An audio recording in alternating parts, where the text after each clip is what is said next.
Telugu Desam party నాయకుల వ్యవహార శైలి చాలా విచిత్రంగానే ఉంటుంది తొలి నుంచి కూడా. వాళ్ళు ఒకటే పాలసీ, తాము చేస్తే అది శృంగారం, వైసీపీ వాళ్ళు ఇంకొకరో చేస్తే అది పచ్చి వ్యభిచారం అన్నట్టుగానే మాట్లాడుతూ ఉంటారు. తమ హయాంలో భూములు కేటాయిస్తే అదంతా అభివృద్ధిలో భాగం, పెట్టుబడుల్ని ఆకర్షించడంలో భాగం. ఊరు పేరు లేని కంపెనీలకు భూములు కేటాయించినా సరే అందరూ చప్పట్లు కొట్టాలి. అదే వైఎస్ఆర్ కాంగ్రెస్ పార్టీలో ప్రపంచవ్యాప్తంగా ప్రఖ్యాతి చెందిన కంపెనీలకు భూములు ఇచ్చినా సరే అదంతా క్విట్ ప్రోకో అని తన మీడియా సాయంతో ప్రచారం చేస్తారు. ఈ ఉర్సా భూములపైన పెద్ద ఎత్తున వివాదం చెలరేగుతున్న నేపథ్యంలో తెలుగుదేశం పార్టీ అధికార ప్రతినిధి పట్టాభి ఈరోజు మీడియా సమావేశం ఏర్పాటు చేశారు. ఆ మీడియా సమావేశం ఏర్పాటు చేసిన పట్టాభి ఉర్సాతో పాటు ఇతర అంశాలను కూడా ప్రస్తావించారు. వైఎస్ఆర్ కాంగ్రెస్ పార్టీ హయాంలో జరిగిందేంది, వాళ్ళ పార్టీ కార్యాలయాల కోసం విలువైన భూముల్ని కేటాయించుకుంటూ వెళ్ళిపోయారు, అది కూడా కేవలం లీజు ఏడాదికి 1000 రూపాయలతో పార్టీ ఆఫీసుల కోసం భూములు కేటాయించుకున్నారని పట్టాభి ఆరోపించారు. ఆయన ఏమన్నారో చూద్దాం. హయాంలో కూడా చేశారు సార్ భూ కేటాయింపులు, అద్భుతంగా భూ కేటాయింపులు చేశారు. దేనికి చేశారంటే మీ భూ కేటాయింపులు మీ పార్టీ ఆఫీసులకి దాదాపుగా 44 ఎకరాలు వివిధ జిల్లాల్లో. ఎంతకి కేటాయించుకున్నారు సార్? ఎకరానికి నెలకు 1000 రూపాయలు అంటండి. ఎకరానికి నెలకు 1000 రూపాయలు చొప్పున ఈయన గారు 44 ఎకరాలు కేటాయించేసుకున్నాడు. ఏంటి జగన్ రెడ్డి గారు, ఇవేగా మీరు చేసినటువంటి భూ కేటాయింపులు? పట్టాభి ఆరోపణ ఏంటంటే రాష్ట్ర వ్యాప్తంగా వైఎస్ఆర్ కాంగ్రెస్ పార్టీ తన పార్టీ ఆఫీసుల కోసం భూములు కేటాయించేసుకుంది, లీజు 1000 రూపాయలే, మరి ఇంత దారుణమా, ఇదంతా విలువైన భూములు కొట్టేయడమే అంటూ మాట్లాడారు. నిజానికి రాజకీయ పార్టీలకు భూములు కేటాయించడం కార్యాలయాల కోసం అనేది ఎప్పటి నుండో జరుగుతుంది. అసలు ఎకరాకు 1000 రూపాయలు చొప్పున లీజు అన్నది నిజంగా జగన్మోహన్ రెడ్డి తీసుకున్న నిర్ణయమా? కానే కాదు. చంద్రబాబు నాయుడు ముఖ్యమంత్రిగా ఉన్న సమయంలోనే 2016 జూలై 21వ తేదీన GOMS నెంబర్ 340ని చంద్రబాబు నాయుడు గారి ప్రభుత్వమే విడుదల చేసింది.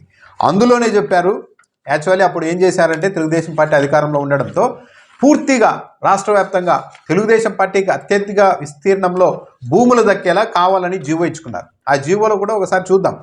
CRDA పరిధిలో అంటే రాజధాని పరిధిలో అయితే అసెంబ్లీలో 50% కంటే ఎక్కువ సీట్లు ఉన్న పార్టీకి ఏకంగా 4 ఎకరాలు.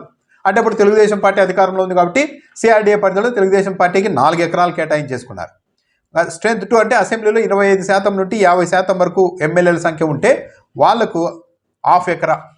అంటే తెలుగుదేశం పార్టీ వైఎస్ఆర్ కాంగ్రెస్ పార్టీ తీసుకుంటే తెలుగుదేశం పార్టీ 4 ఎకరాలు తీసుకుంటే CRDA పరిధిలో వైఎస్ఆర్ కాంగ్రెస్ పార్టీకి అప్పట్లో 67 మంది ఎమ్మెల్యేలు ఉన్నప్పటికీ కేవలం 1/2 ఎకరా కేటాయించారు. అంటే ఉద్దేశపూర్వకంగా ఆ పని చేస్తూ వెళ్ళారు. ఇక జిల్లా కేంద్రాల్లో కూడా అంతే.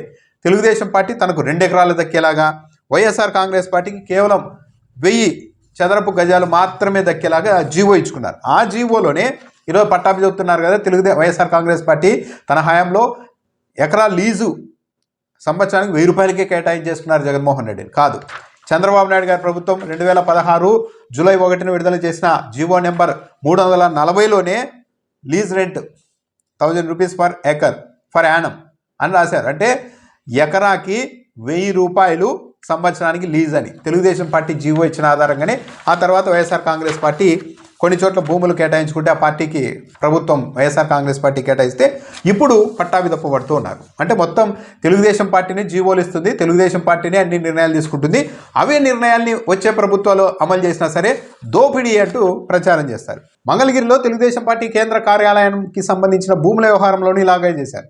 33 ఏళ్ళకు కాకుండా ఏకంగా 99 ఏళ్లకు లీజుకి ఇచ్చుకుంటూ ఏడాదికి 1000 రూపాయలకు మాత్రమే లీజుకి ఇచ్చుకున్నారు 3 ఎకరాల 65 సెంట్లను.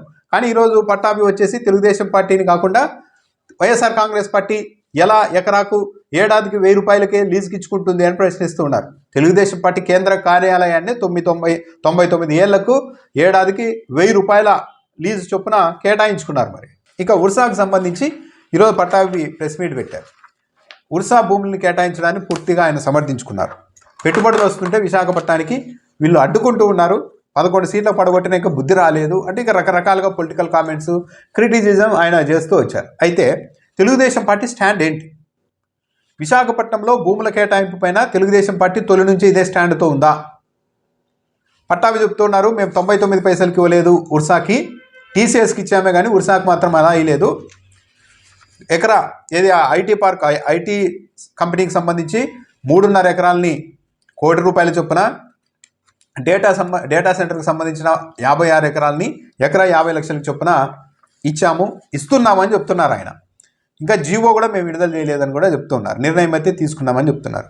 అంటే ఊరు పేరు లేని 2 నెలల క్రితం ఏర్పడిన ఉర్సా కంపెనీకి ఎకరా ₹1,00,00,000, మరో చోట ఎకరా 50 లక్షలకి ఇవ్వడాన్ని సమర్థించుకుంటూ ఉన్నారు. ఆ ప్రాంతంలో ఎకరా ₹50 కోట్ల విలువ ఉంది అని అందరూ చెప్తున్నారు. అయినా సరే ఊరు పేరు లేని కంపెనీకి కేటాయించుకుంటూ అది పెట్టుబడుల ఆకర్షణలో భాగం, ఇదిని అడ్డుకోవడం అంటే వైఎస్ఆర్ కాంగ్రెస్ పార్టీ విశాఖలో కంపెనీలు రాకుండా అక్కడ అభివృద్ధి చెందకుండా అడ్డుకోవడమే అంటూ మాట్లాడుతున్నారు. మరి ఇదే స్టాండ్ వైఎస్ఆర్ కాంగ్రెస్ పార్టీ అధికారంలో ఉన్నప్పుడు తెలుగుదేశం పార్టీ ఎందుకు తీసుకోలేకపోయింది? తెలుగుదేశం పార్టీ కాదు, వైఎస్ఆర్ కాంగ్రెస్ పార్టీ అధికారంలో ఉన్నప్పుడు విశాఖలో ఆదాని సంస్థకు డేటా సెంటర్ ఏర్పాటు చేస్తామంటే భూములు కేటాయించారు. ఎన్ని ఎకరాలు? 130 ఎకరాలు డేటా సెంటర్ కోసం. ఆదాని కంపెనీ తెలుసు కదా, ఊరు పేరు లేని కంపెనీ కాదు, లేకుంటే ఇలా 2 నెలల క్రితం హఠాత్తుగా పుట్టిన కంపెనీ కూడా కాదు. ఆదాని కంపెనీకి 130 ఎకరాలు, ఎకరా ₹1,00,00,000 చొప్పున ఇస్తే ఆంధ్రజ్యోతి పత్రికలో విమర్శిస్తూ కథనం రాశారు. అక్కడ ఎకరా ₹20 కోట్ల విలువ ఉంది, అలాంటిది ఆదానికి ₹1,00,00,000కే ఇస్తూ ఉన్నారు. అంటే 2,600 కోట్ల భూమిని 130 కోట్లకే ఇచ్చేస్తున్నారన్నమాట. ఇదంతా దోపిడీ, ఆదానిపైన విపరీతమైన ప్రేమని ఆంధ్రజ్యోతిలో రాశారు. సరే, మీడియా రాసిందా అంటే తెలుగుదేశం పార్టీనే. ఆదాని డేటా సెంటర్ పేరుతో భూదోపిడీ. టీడీపీ తెలుగుదేశం పార్టీ నాయకులు విశాఖ నగర పరిధిలోని మధురవాడ సర్వే నెంబర్ 409లో అత్యంత విలువైన 130 ఎకరాల భూమిని ఆదాని డేటా సెంటర్ పేరుతో అడ్డగోలుగా దోచుకునేందుకు వైకాపా పెద్దల పన్నాగం పడుతున్నారని తెలుగుదేశం పార్టీ రాష్ట్ర ప్రధాన కార్యదర్శి మహమ్మద్ నజీర్ ఆరోపించారు. ఏది డేటా సెంటర్ కోసం ఆదాని కంపెనీకి భూములు కేటాయిస్తే వైసీపీ పెద్దలు దోచుకోవడానికి పన్నాగం చేశారని తెలుగుదేశం పార్టీ నాయకులు ప్రెస్ మీట్ పెట్టి చెబితే ఈనాడు పత్రిక రాసింది. వైజాగ్ టెక్ పార్క్ లిమిటెడ్ అనే సంస్థకు భూములు ఇస్తున్నారు అన్నది. ఇది ఎవరిదంటే ఈ వైజాగ్ టెక్ పార్క్ లిమిటెడ్ అనేది ఆదాని గ్రూప్కి సంబంధించింది. ఆదాని గ్రూప్కి సంబంధించిన కంపెనీకి ₹1,00,00,000 ఎకరం చొప్పున భూమి ఇస్తే అది వైకాపా పెద్దల పన్నాగం, దోచుకోవడం అని రాశారు. యాక్చువల్లీ ఆదాని ఏమి జగన్మోహన్ రెడ్డి కులస్తుడు కాదు, లేకుంటే ఆయన పార్టీలో అంతర్గతంగా ఉన్న వ్యక్తి కాదు, లేకుంటే వాళ్ళిద్దరు ఏం బాల్య స్నేహితులు కాదు, బంధుత్వాలు ఉన్నవాళ్ళు కాదు.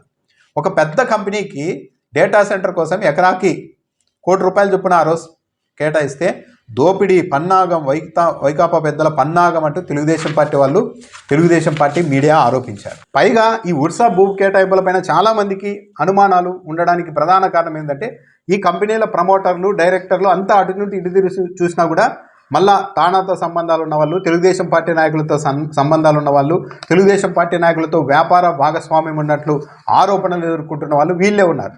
కాబట్టి వీళ్ళు కావాలని భూములు కేటాయించుకుంటున్నారు తమ వారికి అనడానికి ఇది ఇంకో ఊతం ఇస్తోంది. సరే, ఆదాని లాంటి కంపెనీకి అదే రేటుకి ఇచ్చి ఉన్నా ఎవరు అభ్యంతరం చెప్పారు పెద్దగా. టీసీఎస్ 99 పైసలకి కేటాయించినా కూడా ఎవరు అభ్యంతరం చెప్పలేదు.